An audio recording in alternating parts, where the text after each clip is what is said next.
এখন আমরা আছি ইন্ডিয়া বাংলাদেশের 0 পয়েন্টে। ওই হলো বর্ডার লাইন, আর ও পাশে যারা ছাতি নিয়ে দাঁড়িয়ে আছে ওরা হলো গিয়ে দে আর ফ্রম বাংলাদেশ, ওরা অ্যাকচুয়ালি বাংলাদেশি। আর এটা হলো আমাদের বলা হয় 0 পয়েন্ট, জাফলং 0 পয়েন্ট। খুব সুন্দর প্রাকৃতিক দৃশ্য। এইটা হলো গিয়ে বাংলাদেশের বর্ডার না, এই যে পাথর দিয়ে রাখা না। আর আপনারা ওই তো এদিক তো বন্ধ থাকতে পারবো আমরা। আর আপনি এখানে ফটোগ্রাফির বিজনেস করছেন না? খুব সুন্দর, খুব সুন্দর। তো ফটো কিরকম চার্জ করছেন পার ফটো?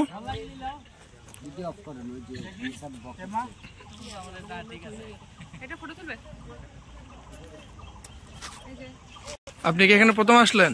হ্যাঁ। এর আগে এসেছিলেন এখানে? আমার খুব ভালো লাগছে, এত সুন্দর নেচার। এই জায়গাটার নাম কি? ডাউকি পয়েন্ট। ডাউকি? ডাউকি নদী 0 পয়েন্টের কাছে আমরা। জাফলং 0 পয়েন্ট। জাফলং 0 পয়েন্ট। এখানে অনেকগুলো বোট রাখা আছে। এই বোটগুলোকে অ্যাকচুয়ালি ভাড়া নিতে হয়। একটা বোটে ম্যাক্সিমাম 3 জন ওঠা যায়। 45 মিনিট ঘোরাবে, এর জন্য পেমেন্ট করতে হবে 800 রুপিস।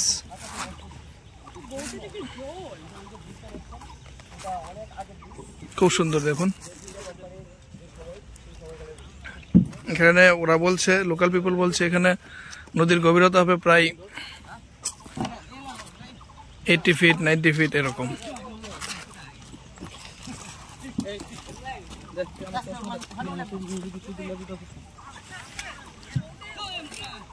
ও দেখতে যাবে ওপাশ দিয়ে, এই যে একটা নেরো লেন দেখা যাচ্ছে নদীর মাঝখান দিয়ে। আর ওই যে হ্যাঙ্গিং ব্রিজটা, এই ব্রিজটা নাকি ব্রিটিশ আমলে বানানো। হ্যাঁ, that was built in 1942।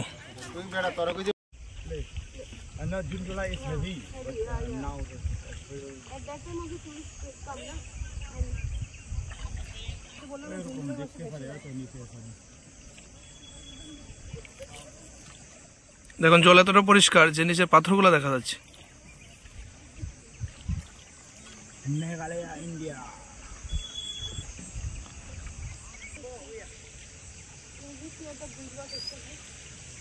Dauki Bridge. What was the year? 1931. So, is a water level.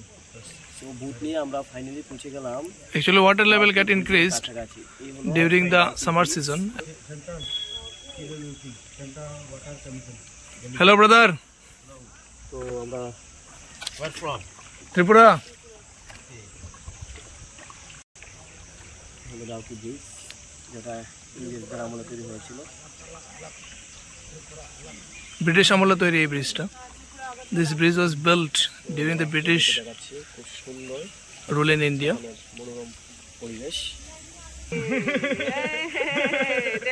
अभी तो स्टडी हो गया, बच्चा हो गया तो खत्म। हेर तब गसार हेर तब गसार हेर तब गसार हेर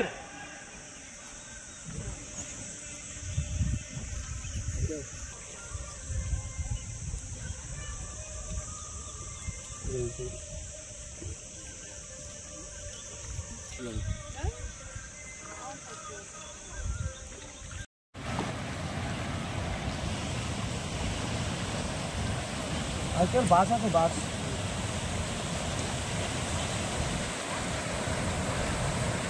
ওইদিকে কিভাবে যাবে? ওইদিকে দেখো জলের নিয়ে চলে যাবে।